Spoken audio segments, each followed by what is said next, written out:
시원 형제가 오늘 처음으로 찬양 인도를 했다고 그래요? 맞아요? 네, 너무 잘했어요. 우리 찬양팀 너무 수고했다고 우리 격려의 박수 한번 해줍시다. 네, 또 함성도 좀 크게 해서 이런 격려가 좀 많이 필요한 것 같아요. 싱어들도 잘했죠? 네, 세션들도 너무 잘했죠? 다시 한번 박수. 네. 감사합니다. 들어가셔도 돼요. 네, 여운이 남네. 뭔가 더 해야 될 것 같고, 그렇죠? 우리 말씀 함께 읽도록 하겠습니다. 말씀은 룻기 4장 18절에서부터 22절까지의 말씀이에요.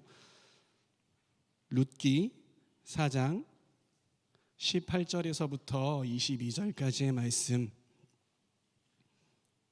네, 앞에 나와 있으니까 함께 저하고 교독하겠습니다. 베레스의 계보는 이러하니라. 베레스는 헤스론을 낳고 암미나답은 나손을 낳았고 나손은 살몬을 낳았고 다 같이요. 오벳은 이새를 낳고 이새는 다윗을 낳았더라. 아멘. 잠깐 함께 기도하겠습니다. 하나님 감사합니다. 우리 주임제교회 삼청위원 함께 모여서 비가 오에도 불구하고 정말 이 코로나로 인해서 정말 힘듦에도 불구하고 그리고 또한 청년의 때에 얼마나 많은 세상의 것들과 또한 외부적인 요소 또한 고민하는 것들 그런 여러 가지 것들이 가득함에도 불구하고 주님 사랑하기에 주님을 예배하기 위하여서 이 자리에 나왔습니다. 주님께서 이 시간 주님의 은혜를 부어주십시오. 주님의 말씀을 부어주십시오. 그래서 이곳 가운데 나와 주님을 사모하는 자들에게 주님께서 배불리 먹여주시옵소서. 이 시간이 정말 주님으로 충분한 시간 되게 하여 주시고 주님 꼭 붙드는 그러한 시간이 될 수 있도록 주님 도와주시옵소서. 말씀을 전하는 저에게 겸손함을 허락하여 주시고 또한 말씀을 듣는 자들에게 겸손함을 허락하여 주시어서 하나님 이 말씀이 주님께서 주시는 말씀으로 여기고 그 말씀에 순종하며 아멘하며 행하며 나아갈 수 있는 저희들 될 수 있도록 주님 인도하여 주시옵소서. 예수님의 이름으로 기도합니다. 아멘. 저는 그렇게 아멘을 여러분에게 강요하는 편이 아니에요. 청년은 그 말씀이 우리가 동의가 되어야 되잖아요. 그렇죠? 동의가 되지 않는 말씀은 아멘 하지 않아도 돼요. 그런데 여러분들이 동의가 된다면 그 말씀에 동의가 된다면 반드시 아멘 하시기 바랍니다. 아셨죠? 네. 오늘 말씀의 제목은 주님은 지금도 일하십니다 라는 말씀입니다. 제가 텔레비전을 잘 안 봐요. 왜냐하면 텔레비전을 틀어도 제가 보는 프로그램은 시온이가 그리고 한결이가 보는 프로그램 로봇 나오고 뭐 뽀로로 나오고 요즘에 또 시온이가 뽀로로를 유치해서 또봇 이런 거 보고 있습니다. 텔레비전을 잘 안 보는데 그래도 가끔 보는 프로그램이 있어요. 여러분들이 저를 아재라고 할지 모르겠지만 그 프로그램은 바로 도시여부라는 프로그램입니다. 네, 비웃고 있어요. 역시 아재는 어쩔 수 없어 막 이러고 있는 것 같은데 저에게는 우선 재밌어요. 네. 재밌는 장면이 있어서 여러분들에게 함께 소개하려고 해요. 띄워주세요. 네. 제가 이경규 씨 좋아해요. 네. 근데 이경규 씨가 오늘 이렇게 물고기를 잡다가 이래요. 용왕님 하나 걸어주세요. 막 이런단 말이에요. 네, 그러다가 진짜 막 걸려서 올라와요. 막 이상하게. 걸려서 올려오면 용왕님 아버지 감사합니다. 막 이러면서 너무 막 고맙다는 표현을 하는 거예요. 거기까지는 저는 별로 불편하지 않았어요. 근데 물고기가 잡히지 않을 때는요 태도가 돌변하는 거예요. 야 용왕! 네가 뭐 용왕이야? 용왕이면 다야 막 하면서 막 이렇게 한다는 말이죠. 물론 제가 용왕을 뭐 섬기거나 그러지 않으리라는 거 여러분들 누구보다 잘 아시죠? 왜 이래요? 네, 저는 하나님만 섬기잖아요. 근데 그럼에도 불구하고 야 그래도 좀 불편한데? 왜냐하면 시청자 중에 그래도 이렇게 바다에 나가서 고기를 잡으시는 분들이 있을 거 아니에요. 그분 중에서 그래도 뭐 용왕님을 섬기는 사람이 있을 거 아니에요. 근데 그 사람들이 들으면 뭐야 막 이럴 거 아니에요. 그래서 조금 이거 좀 그런데 막 이런 느낌이 들었어요. 근데 그런 생각을 하고 있는데 하나님께서 저에게 깨닫게 하시는 게 있었어요. 그게 뭐냐면 우리도 이와 다를 바 없다. 그리스도인들도 이럴 수 있겠구나. 하나님한테 이럴 수 있겠구나. 삶이 잘 풀리고 평안하고 막 모든 일이 술술술술 잘 풀려요. 너무 좋은 거야. 하나님 감사합니다 막 이렇게 하잖아요. 별 불만이 없잖아요. 그런데 우리의 삶 가운데에 우리가 기대하지 않았던 아픔들, 우리가 정말 마주하기 싫은 그런 고난들, 이런 것들이 우리 삶 가운데에 다가올 때 우리는 어떻게 반응하느냐라는 거예요. 잘 반응하시나요? 아니면 혹은 마음 가운데 하나님에 대한 섭섭한 마음이 조금씩 피어오르시지는 않으신가요?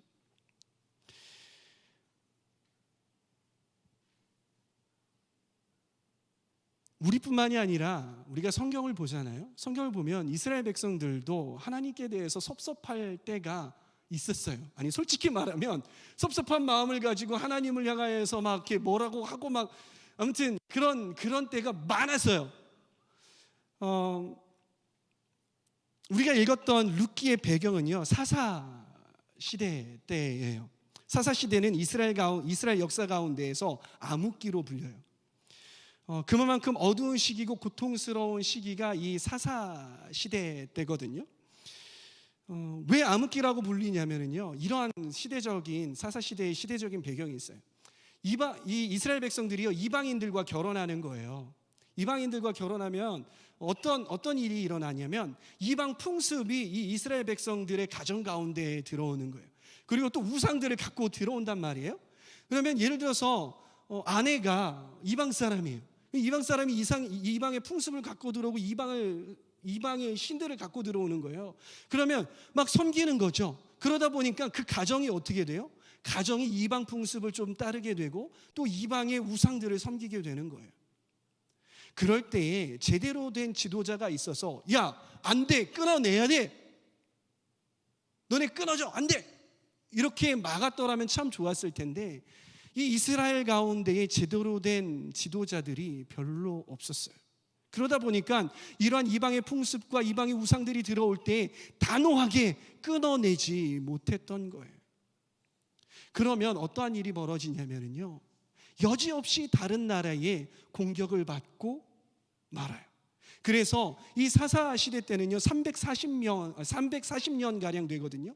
그 중에 100년을 외세의 침략을 받으면서 살았어요. 참 비극이죠. 참 어두웠던 시대예요. 여러분들이 340년 중에서 340년 사는 사람은 없겠지만 여러분들의 인생 전체가 다 외세의 침략 가운데 살고 그 어려운 가운데 살았다고 생각을 해보세요. 얼마나 비극이에요. 영적으로는요 개인과 공동체의 악순환이 반복이 돼요. 어떤 반복이냐면 이런 반복이에요. 나라적으로는요 나라의 죄가 만연하는 거예요. 나라의 죄가 만연하면 어떻게 돼요? 외세 침략을 받는다고 그랬죠. 이 사람들이 노예가 되는 거예요. 노예가 돼서 끌려가고요. 그 자리에서 노예가 되는 거예요. 그럼 이스라엘 백성들이 어떻게 해요? 그때 조금 정신 차리는 듯해요.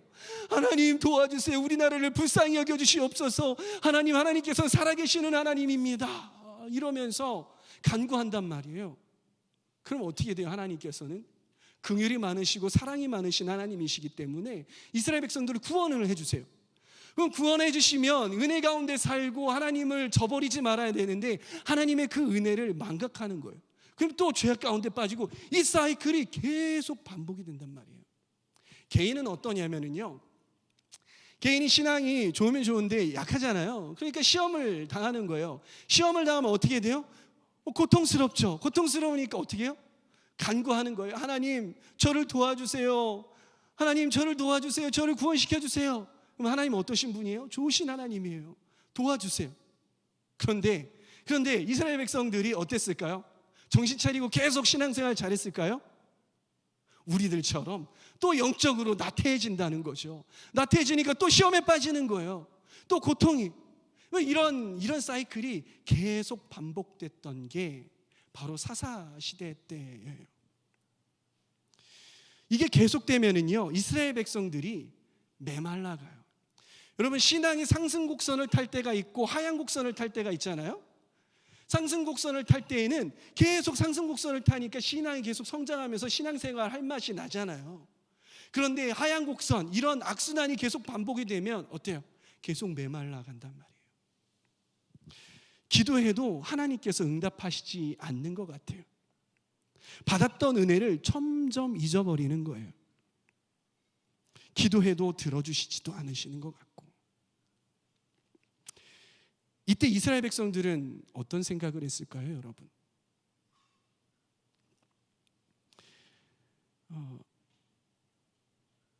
우리 조상의 하나님 여호와, 아브라함의 하나님, 이삭의 하나님, 야곱의 하나님, 그리고 애굽에서, 이집트에서 우리를 건져내서 가나안까지 들어오게 그 하신 놀라운 기적을 베푸셨던 그 하나님, 우리 조상의 그 하나님, 그 하나님이 우리 하나님 맞나?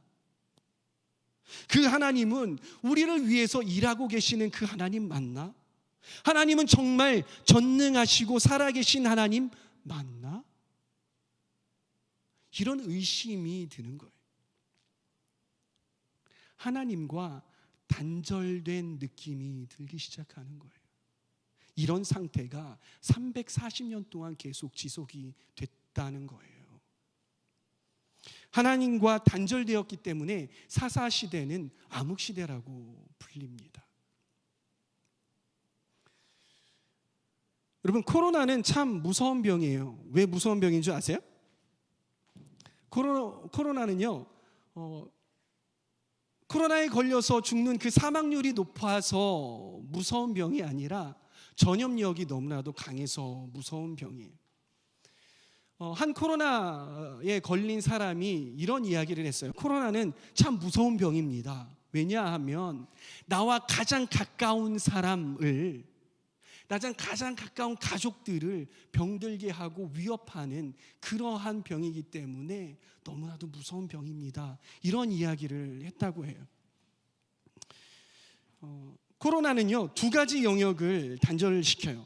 첫 번째는, 코로나는 사람과 사람 사이를 단절을 시키는 거예요. 얼굴도 제대로 볼 수 없고요, 제대로 만날 수도 없어요. 서로 다 있는 것, 서로 연결되는 것들을 허용하지 않는 것, 이것이 바로 코로나가 하는 일이에요. 그리고 또 하나는 뭐냐면, 하나님과 우리 사이를 단절시켜 버리는 게 코로나예요. 물론 우리가 온라인 예배를 통해서 예배할 수 있고 이렇게 제한적으로나마 모여서 예배하지만 전처럼 우리가 자유롭게 예배할 수는 없다는 거예요. 여러분, 우리가 전에 자유롭게 예배하던 때를 기억하시나요? 너무 오래돼가지고 기억이 안 나시는 거 아니에요?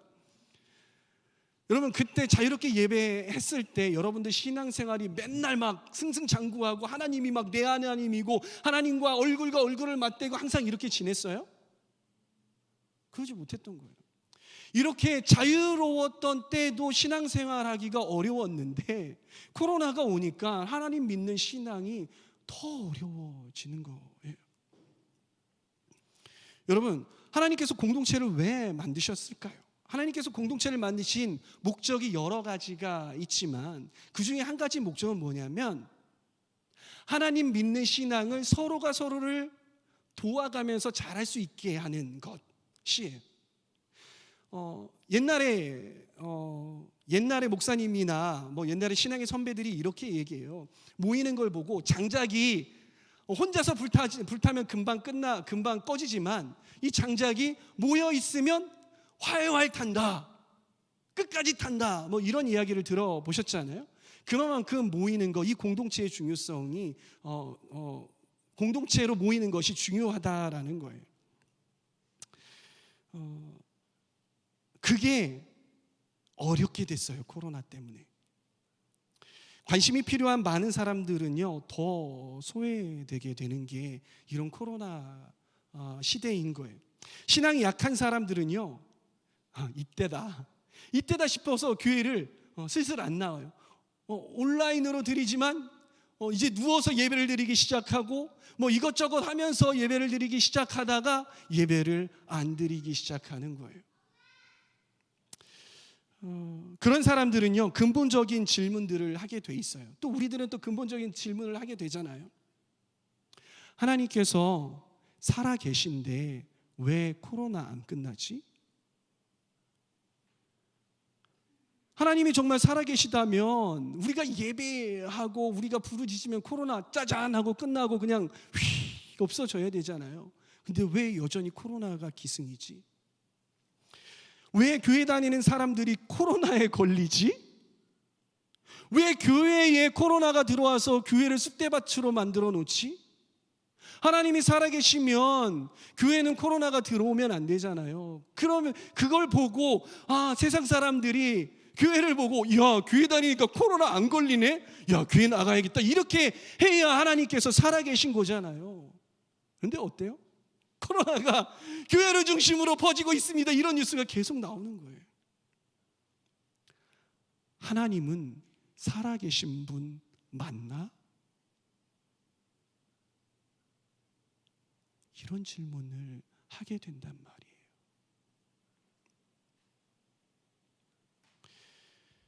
우리가 다시 말씀으로 돌아가서 룻기가 쓰여진 목적이 있어요.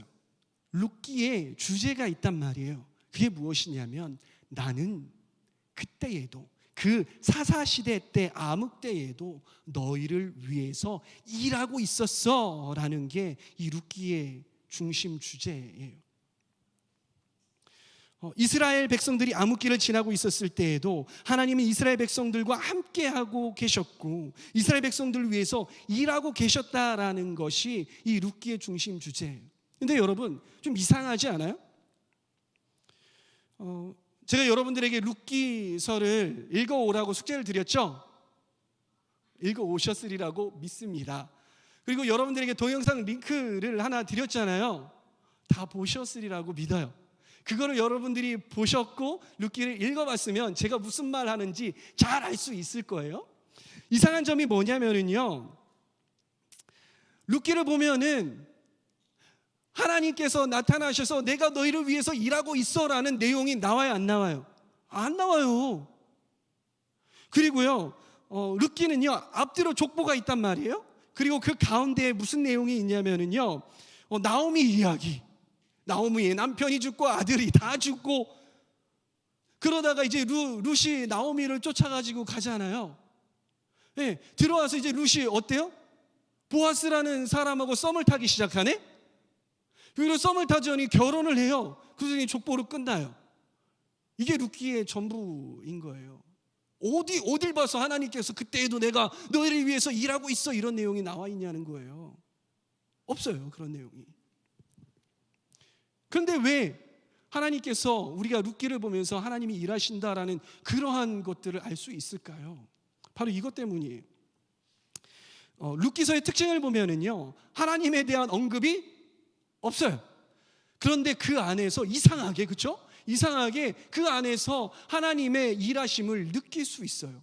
룻기를 다 읽어보면은 말이죠, 하나님 역사하셨구나. 하나님 여기저기에서 여기서 역사하셨네. 하나님 도우셨네. 이거를 확실하게 느낄 수 있고 그렇게 깨달을 수 있단 말이에요. 그리고 앞뒤로 룻기서의 특징이 또 앞뒤로 족보가 등장한다고 이야기했잖아요. 여러분 족보가 어떻게 하나님의 일하심의 증거가 될 수 있을까요? 여러분들 집안에 족보 있는 사람도 있을 거예요. 족보를 보면서 하나님 일하셨구나 이런 거를 여러분 느낄 수 있어요? 여러분 말씀을 보면서요, 말씀 통독을 하거나 말씀 이렇게 볼 때 족보가 나오면 여러분들 어떻게 해요? 이거 족보네. 이름 상당히 어려워. 여기 무슨 의미가 있겠어? 저기 보면은 내가 그래도 신앙생활 좀 해봐서 아는데 저기 보면 그래도 은혜로운 내용이 나올 거야. 스킵. 그렇죠? 너무 어려워. 스킵. 별로 이제 네?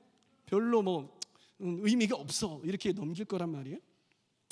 그런데요, 하필이면 주경호 목사가 갖고 온 말씀 본문이 그 지루하고 따분하고 스킵만 했던 그런 족보인 거예요. 저는 말이죠, 이 말씀, 이 족보를 볼 때 너무 감동이 돼요.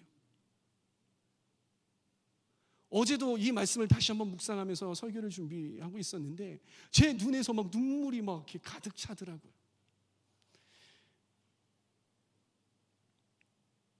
이게 우리가 오늘 읽은 말씀 본문이잖아요. 베레스의 계본이 이러하니라 베레스의 해수를 쭉 이렇게 나가요. 이걸 보면서 여러분, 제가 감동을 받았습니다. 여러분, 제가 좀 이상하다고요? 제가 설명을 해드릴게요. 1장 전반부하고요, 이 루키서가 앞에가 1장 전반부가 족보라고 이야기했잖아요. 1장 전반부하고 4장 여기서 21, 22절을 이렇게 나오면 잘 모르니까 이게 전 친절하잖아요. 이게 족보를 한번 만들어봤어요. 여러분들이 실제로 볼 수 있는 족보를. 이런 족보가 나와요. 왼쪽은요, 룻이 가운데 나와 있죠. 룻의 왼쪽은 전반부에 나왔던 족보예요. 그리고 오른쪽은요, 후반부에 나온 이런 족보가 이렇게 쭉 이렇게 나온단 말이에요. 루키 저자는 이 족보를 통해서 무슨 이야기를 하고자 하냐면요, 이스라엘의 영적 암흑기, 사람들은 하나님을 등지고 하나님을 배반하고 하나님을 의심하고 떠났지만 하나님께서는 인간들의 그런 행위에 아랑곳하지 아니하시고 하나님의 놀라운 계획들을 차근차근히 해나가셨다라는 거예요. 그게 뭐냐면 하나님의 사람들을 차근차근히 세우셨어요. 하나님의 사람들을 세우시고 이 사람들을 도우셨단 말이에요. 나오미를 세우시고, 그렇죠? 그리고 룻을 세우셨어요. 그리고 보아스를 어디선가 준비하셔서 이 보아스와 룻을 만나게 하셨단 말이에요. 만나게 하시고 오벳을 낳게 하시고 이새를 낳게 하시고, 이런 하나님의 신실한 사람들을 이 암흑기에서도 세우시며 하나님의 일들을 해 가셨어요. 무엇을 위해서 하셨냐면 이 암흑기가 끝나고 통일 왕국을 준비하셨던 거예요. 이스라엘의 통일 왕국. 그 통일 왕국의 왕이 누구였을까요? 다윗이에요. 이 룻기는 언제 쓰여졌냐면 이 다윗 왕이, 제가 추측하건대 사무엘에 의해서 다윗 왕이 쫓겨서 다닐 때 쓰여졌으리라고 저는 추측을 해요. 작자 미상이지만은 되게 많은 사람들이 사무엘이 저자라고 이야기를 해요. 그러면서 야, 암흑기에도 하나님께서 일하셨어. 그래서 세운 왕이 다윗 왕이야. 지금은 사울 왕이 열심히 다윗을 쫓아다니고, 이게 정말 하나님께서 정말 살아계신가? 첫 번째 왕 사울이 하나님께서 세우셨는데 이상한 왕이야. 하나님께서 살아계신가? 이러한 것들을 종식시키기 위해서 쓴 책이 바로 룻기란 말이에요. 그래서 룻기가 사사기와 사무엘서 사이에 있다라는 거예요. 하나님께서는 이스라엘 백성들이 하나님을 등질 때에도 이스라엘을 포기하지 않으셨어요. 그리고 끝까지 이스라엘 백성들을 붙드셨다는 것을 우리가 룻기를 통해서 볼 수 있는 거예요.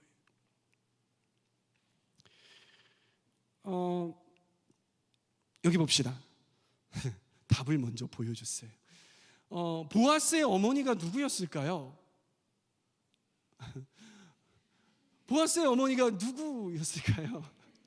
의미 없어요. 이미 보여줘 버렸어. 이 룻기서에서는 보아스의 어머니가 누군지 나오지 않아요. 그런데 우리가 마태복음서에 보면, 마태복음 1장에 보면 그 족보가 또 이렇게 나온단 말이에요. 마태복음 1장 5절에서 6절까지 말씀을 함께 읽어보도록 합시다. 시작.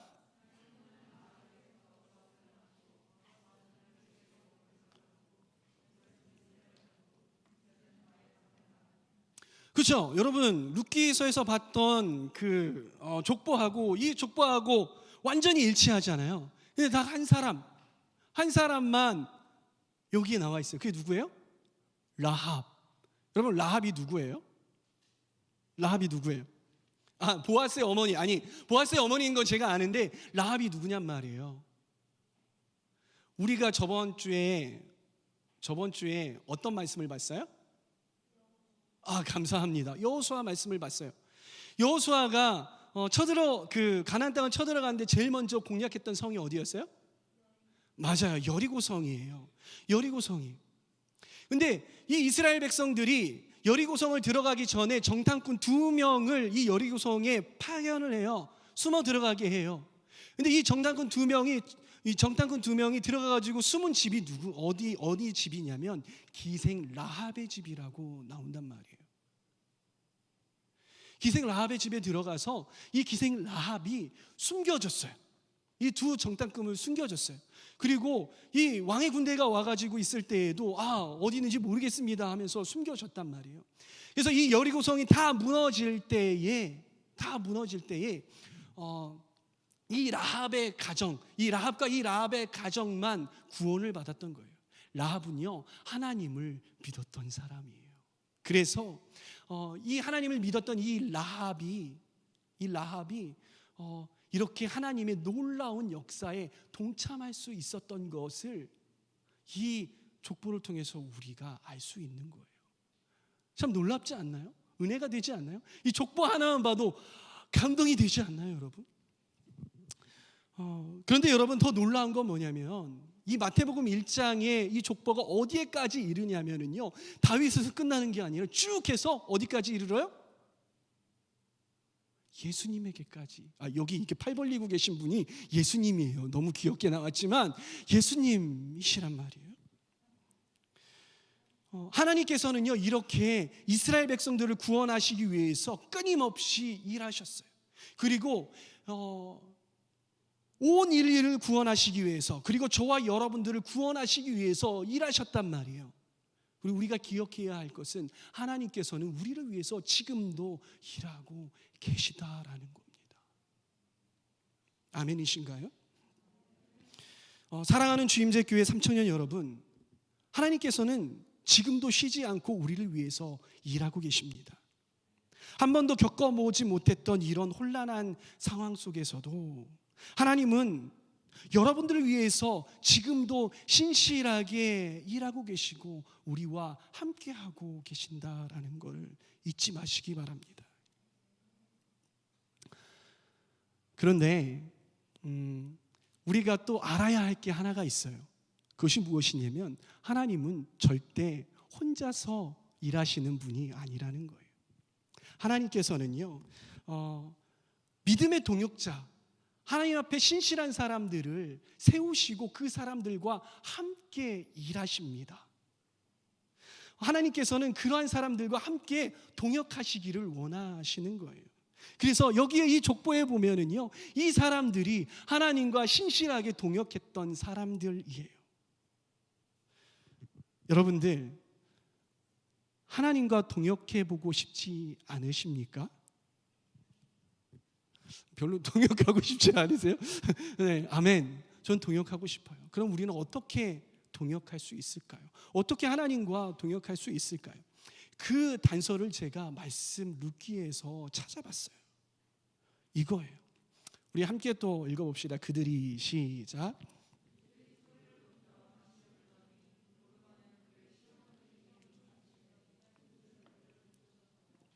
아멘, 아멘. 나오미에게는 2명의 며느리가 있었어요. 한 명은 오르바라는 사람이었고, 그리고 또 한 명은 룻이라는 사람이었어요. 오르바는요, 결국 자신의 민족과 자신이 섬겼던 섬겼던 신으로 돌아가요. 그 전에 이 나오미가 그러니까 자신의 남편도 죽고, 그리고 자신의 두 아들이 다 죽어 나갔잖아요. 그러니까 이 두 며느리들에게 선택권을 줘요. 야, 너네 가. 너네 민족과 그리고 네가 믿었던 그 신으로 돌아가라고 한단 말이에요. 그런데 오르바는 떠났어요. 그런데 룻은 이 나오미와 함께 했다는 거 여러분들 말씀을 읽어서 알 수 있었잖아요. 여기에 보면은요, 우리가 주목해봐야 될 건 오르바는 시어머니에게 입맞추었다고 나와요. 저도 이스라엘 가봤는데 유대인들이 입맞추는 걸 제가 안타깝게도 보지 못했어요. 그런데 제가 찾아보니까 이 입맞춘다라는 것, 사람과 사람 사이에 입맞춘다라는 것은 어떤 의미가 있냐면 친밀한 의미, 존경의 의미, 이런 의미가 있다고 하더라고요. 신체적인 닿음이 있었던 거예요, 입맞춤은요. 그러나 오르바는 이러한 입맞춤이 있었지만 떠나갔어요. 그런데 룻은 시어머니를 붙쫓았다고 나와요. 붙쫓았다라는 말은요, 다바크라는 말이에요. 히브리어로. 이 말이 어떤 뜻이냐면 붙다, 밀착되다, 착 달라붙다라는 뜻이에요. 여러분, 이게 무엇을 설명하나요? 좀 더 여러분들이 알기 쉽게 설명하기 위해서 제가 요한복음 15장을 좀 여러분들과 함께 나눠보고 싶어요. 요한복음 15장에서는 어떤 이야기가 나오냐면 포도나무에 대해서 예수님께서 말씀을 하세요. 나는 포도나무고 너희는 가지다. 너희가 내 안에, 내가 너희 안에 거하면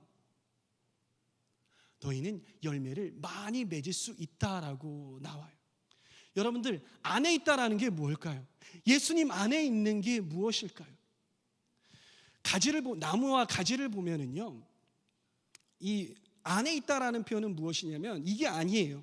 그 나무가 있으면 나무 위에 가지가 그냥 잘라져 있는 가지가 얹혀져 있는 상태를 말하는 것이 아니라 안에 있다라는 건 접붙임된 거예요. 그래서 나무 뿌리에서 오는 양분들이 이 나무 줄기를 타고 와서 이 접붙임된 가지에게 가서 그 양분을 먹고 자라서 나뭇잎을 내고 또한 잘 자라서 또 열매를 맺는 것, 이게 바로 안에 있다라는 의미인 거예요.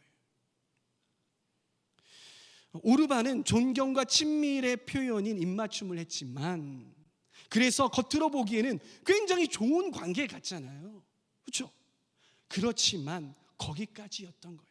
마치 나뭇가지가 나무 위에 잘 얹어진 것처럼, 안에 있는 것처럼 그런 모양새였다는 거예요. 그러나 거기까지였어요. 그런데 룻은 포도나무에 접붙임 바 된 가지처럼 시어머니를 붙쫓았다라는 거예요. 착 달라붙어 있었어요. 그래서 하나님의 일하심에 동참할 수 있었던 거예요. 우리도 룻처럼 주님께 착 달라붙어 있기를 축복합니다. 아멘. 교회 다니는 티를 내면서 나는 내 종교는 기독교에, 나 교회 다녀, 이 정도 수준의 신앙생활이 아니라 주님과 친밀한 관계에서 오는 영적인 양식으로 먹고 자라는 그러한 저와 여러분들이 다 되시기를 바랍니다. 그래서 룻처럼 하나님 일에 동참할 수 있는 하나님의 동역자 되기를 바랍니다. 여러분, 우리가 매일마다 아침마다 우리 말씀을 띄워주시잖아요. 그렇죠? 그 말씀 여러분들이 그냥 여러분들의 언어로 읽씹하지 마시고 오늘부터 아니면 내일부터 그 말씀을 한번 보고 그 말씀 한번 묵상해 보시기를 권면드립니다. 아멘. 우리가 또 붙쫓아야 되는 한 가지의 또 것이 있는데, 대상이 있는데, 그것은 무엇이냐면 여러분이 우리 주임제 교회 삼청년부 그리고 주임제 교회를 붙쫓기를 바랍니다. 룻이 시어머니를 붙쫓았던 것처럼 우리 삼청년을 붙쫓아 주시기를 바랍니다. 여러분, 개인에게 주시는 은혜도 있지만 제가 초반부에 이야기했던 것처럼 하나님께서 공동체를 통하여서 흘려보내주시는 놀라운 그런 축복들이 있어요. 이 공동체에 딱 달라붙어서 그런 은혜들을 받아 누리시기를 바랍니다. 코로나 때문에 사회적 거리를 두고 마스크를 쓰고 조심스럽게 우리가 만나야 하지만 서로를 붙여쳐야 한다는 마음을 가지고 서로에게 관심을 갖고 서로를 사랑으로 섬겨주고 계속 연결되려고, 어떻게든 연결되려고 노력하는 우리 공동체 되기를 바랍니다. 하나님은요, 로마서 8장 38절 39절에 그 무엇도 나의 사랑에서 너희를 끊을 수 없다라고 그렇게 말씀하셨잖아요. 그처럼 우리 공동체, 우리 삼청년 공동체도 여러분들을 절대 놓지 않을 것입니다. 그리고 여러분들에게 약속하는 것은요, 저도 여러분들을 절대 놓지 않을 거예요. 여러분들이 연락이 잘 닿지 않아도 여러분들이 뭔가 이렇게 자꾸 신앙생활이 이렇게 잘 못하는 것 같고 이럴 때라도 어떻게든 여러분들과 다 있기 위해서, 그리고 여러분들이 하나님께 닿게 하기 위해서 열심히 노력할 거예요. 여러분들을 포기하지 않을 거예요. 여러분들 그러니까 너무 두려워하지 않으셨으면 좋겠어요. 여러분들도 우리 공동체에 단지 입맞춤 수준에서 끝나는 것이 아니라 공동체 안에서 서로 도우며 세워감으로 함께 하나님을 붙잡는 그런 공동체가 되시기 바랍니다. 마지막이에요. 사진, 무슨 사진일까요? 나무 사진이에요. 어떤 나무일까요? 궁금하시죠? 저의 인생에 있어서 가장 암흑기는 어느 때였냐면 군생활 할 때예요. 군생활 할 때 여러분들이 앞에 제가 보여드렸던 패턴 아시죠? 그 패턴이 저에게 똑같이 일어났어요. 시험 들어가시고요. 막 힘들다가 힘들다가 막 너무 고통스러운 거예요. 주님 앞에 막 나아가가지고서 막 기도했어요. 기도했는데 막 조금 회복되는 듯 해가지고 좀 나태해요. 다시 시험에 빠지고 막 이런 상황들이 계속 되었던 거예요. 제가 너무 힘들었는데 저의 숙소 바깥에 보니까 나무 하나가 있는 거예요. 근데 시절이 이렇게 지나면서 저 나무는 계속해서 푸르른 거예요. 겨울이 돼서 막 죽은 것 같아요. 막 다 그냥 앙상한 가지밖에 안 남았어요. 아, 저거 죽었다. 그런데 봄이 되면 여지없이 싹이 틔우고, 그리고 여름에는 막 푸르른 거예요. 야, 저거 뭐지? 그래서 매 시즌마다 제가 사진 찍는 거 좋아하거든요. 매 시즌마다 3년 4개월 동안 사진을 찰칵 찍은 거예요. 저게 몇 개 빼먹기는 했지만, 저에게 있어서 저 사진은 제 군생활에 있어서 족보와 같은 거예요. 아, 저 여름날, 그 무더운 날 하나님께서 나를 구해주셨지. 하나님께서 나와 함께 하셨지. 저 가을날에도 하나님께서 나와 함께 하셨지. 겨울에도, 그 추울 때에도 하나님께서 나를 보호하시고 함께 하셨지. 홍수가 날 때에도 하나님께서 나와 함께 하셨지. 날 보호하셨지. 전 이걸 보면서 하나님 살아계시다.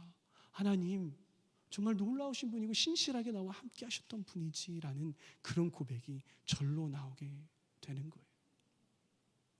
사랑하는 주임제 교회 삼청년 여러분, 코로나는 반드시 끝나게 돼 있어요. 언젠간 끝나요.